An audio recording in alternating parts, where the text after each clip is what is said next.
T-Mobile's SSID split creates two separate Wi-Fi networks to optimize device performance. HP printers vary by model. Older printers often default to the 2.4 GHz band for better compatibility and lower power needs. Newer models support both bands. To connect your HP printer, first identify if it's dual-band capable. Connect older printers to the 2.4 GHz network. For dual-band printers, the HP Smart app helps select the right network. The HP Smart app guides dual-band printer connections and helps choose the appropriate network. Firmware updates ensure compatibility with T-Mobile's WPA23 encryption. This enables smooth data transfer between your computer and printer. The easiest way to connect your HP printer is using the HP Smart app.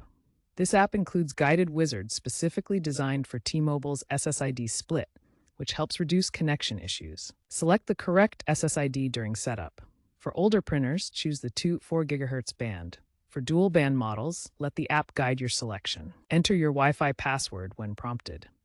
The app will handle the rest of the connection process. If you encounter problems, start by checking for IP conflicts and ensuring your T-Mobile gateway's firewall isn't blocking printer traffic. Verify band compatibility with your printer model. Keep your printer's firmware updated using HP's software to avoid compatibility issues. If the printer disconnects frequently on the 5 GHz band, try switching to the 2.4 GHz band to see if that fixes the problem. Always be sure to follow the on-screen prompts in the HP Smart app for the best results.